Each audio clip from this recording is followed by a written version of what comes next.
Hello all, this is the Personnel File series where we look into the canon of a character from Star Trek before delving into the extra content such as books to flesh out any missing gaps where it does not necessarily contradict with the lore.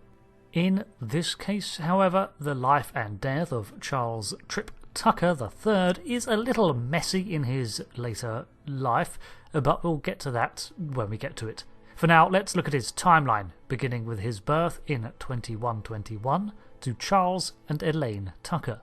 He was born in Panama City, Florida, and had a sister Elizabeth and a brother Albert. He was named after his grandfather and father, hence the third part of his name, which also earned him the nickname Trip. He went to Bayshore Elementary and had childhood ambitions of being a starship captain, while his father wanted him to be an engineer and mother an architect. However, as he grew, he idolised Emery Erickson as the inventor and refiner of Starfleet's transporters, which helped him to choose to be an engineer. In his early years, Trip owned a car and tinkered with many machines and devices as he could, dismantling them to learn, and his early job involved repairing boat engines. In 2139 he applied for Starfleet and was accepted at the age of 18, Engineering Division. He specialised in warp theory and was soon promoted to an ensign. By 2140 he was working under Victor Brodesser as a maintenance engineer on his Daedalus project to create a cascading ion warp drive. This was a failed experiment, but Trip noted and raised concerns on the engine's performance. Presumably this insight got him noted and he was soon reassigned to the Warp 5 program. Presumably much of his engineering training was hands-on, with active projects, and in 2143 he was promoted to lieutenant. That is some seriously quick advancement, but hey, early Starfleet was looking for talent. This year he was part of the Warp 2 prototype project under Captain Jeffries when the NX Alpha was destroyed in a testing accident. This year he met Commander Jonathan Archer and the two became fast friends. After breaking the Warp 2 barrier, he continued to work on the project for some time, but eventually was reassigned as an orbital engineer over the next 7 years. In 2150, his friend, now Captain Archer, requested Tucker as a chief engineer for his new command, and he accepted. In 2151 he was promoted to commander and assigned as chief engineer to the Enterprise NX-01 as one of Starfleet's most qualified warp specialists. This year he experienced an issue with a Zarellian engineer when he became the incubator for one of their young. The infant was returned, but highlighted the need for certain protocols when first contact was made. That year he was also exposed to and learned quantum engineering beyond current Starfleet understanding through Temporal Agent Daniels.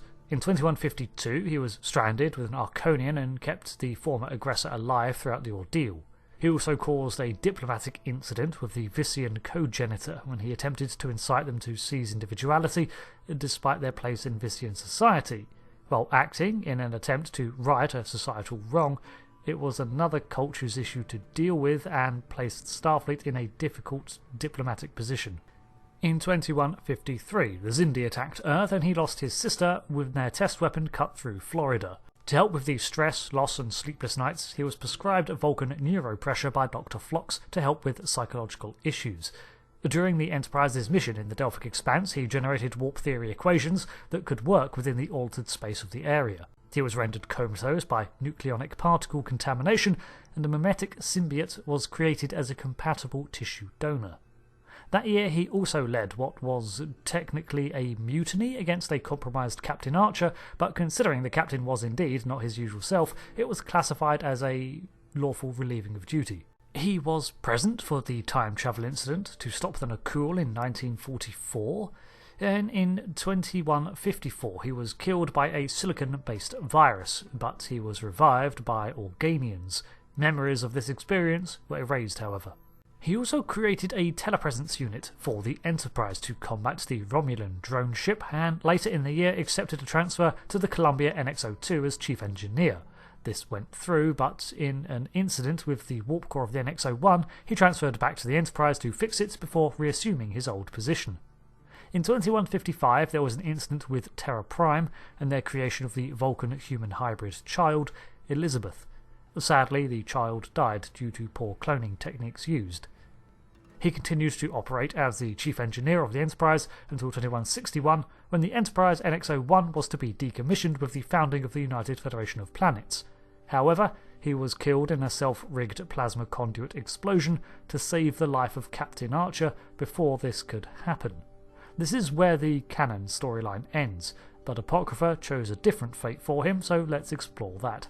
The 2161 date of death was actually a cover-up based partly on the true events, and made the official storyline one that would go on to be experienced by Commander Riker in the form of a holodeck recreation in the future. In reality, this incident occurred in early 2155, and his death was faked by Section 31, who required his expertise. The Romulan Star Empire was close to creating a Warp 7 engine, and he was selected for his experiences to deal with it. He underwent facial and medical alteration of his blood on Adigium Prime to pass as a Romulan. Section 31 knew of the Romulan-Vulcan connection but kept it secret to preserve the fledgling coalition of planets. During the course of his mission, he was placed on the Vulcan ship, the Kirikintha, and recruited into the Vishar Vulcan Security Service to continue his work for a different secret service organisation. He was then later captured by Romulans and assigned a mission by Admiral Valdor to locate Romulan dissidents on Ijoi Ormin and take out their Warp 7 program.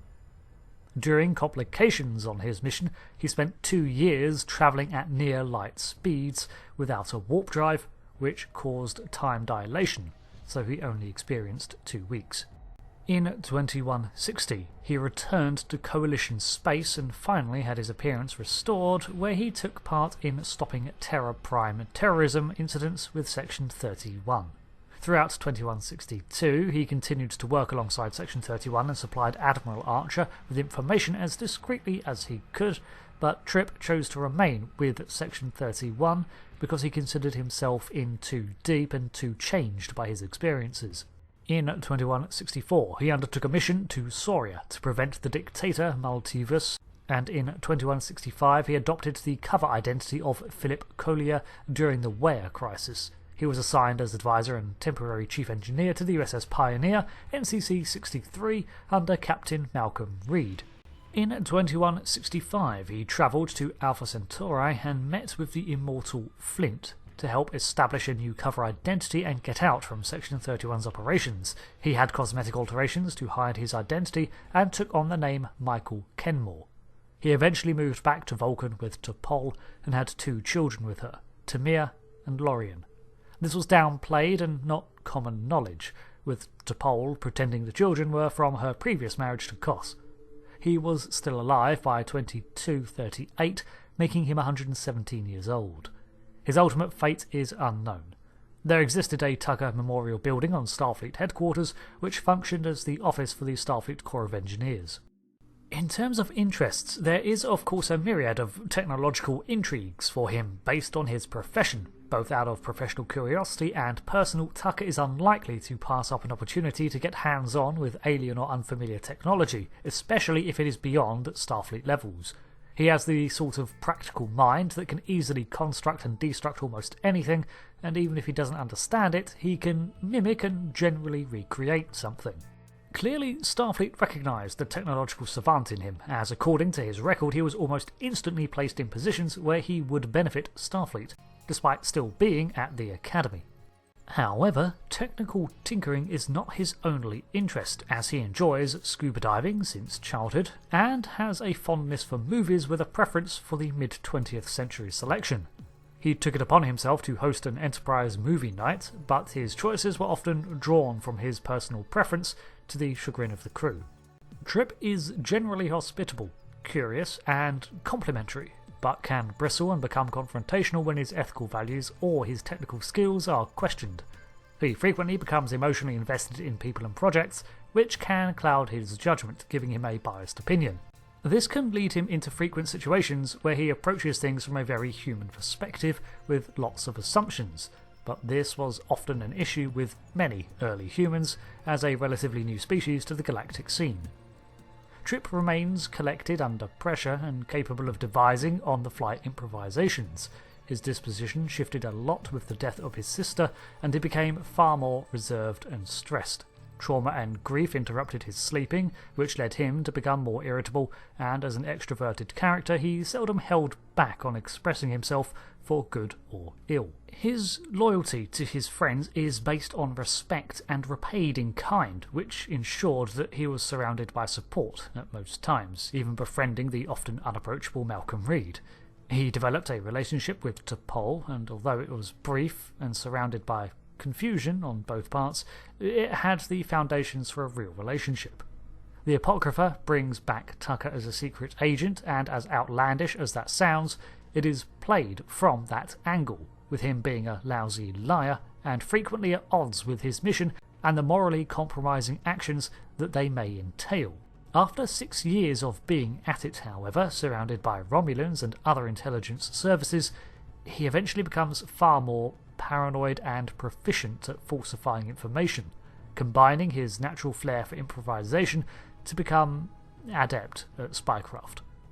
Alongside the classified nature of his work, it was this change in his personality that saw him maintain his official label as Killed in Action, finding it too challenging to pick up where he left off before in 2155. Eventually, he gets his happily ever after with T'Pol on Vulcan, even if the road to get there was full of twists, betrayals, and the long erosion of his extroverted friendliness. So I have a question. Would you rather have Tucker survive as a Section 31 agent, even if it means putting him through events that would challenge everything that made him him, or is having him die to protect his crew and friends in 2161 a better approach? There's an argument for both, I think, although I'm glad he finds some measure of happiness in the books in the end. Some Charles Trip Tucker essential episodes include The Forgotten, which sees him struggling with the Xindi and his sister's loss. Shuttlepod 1 is generally a good episode and has him stranded with Reed, a complete foil to his Trip's lighter personality. And I'm actually going to suggest the intro story of Broken Bow, as it pretty well showcases the early attitudes to exploration humanity had, reflecting their own experiences onto other cultures from a lack of, well, experiences yet. This is something that Tucker continually struggles with throughout the show. As one of the main cast, he is in practically every episode at some point, with dialogue and actions pretty in keeping with a consistent character. So what else are some quintessential Tucker moments? I enjoy his response at being asked by elementary kids to elaborate on where poop goes on a starship. Thanks for watching this personnel file. I've been Rick, and is it possible for me to do one of these without noticing a typo at the end? Goodbye.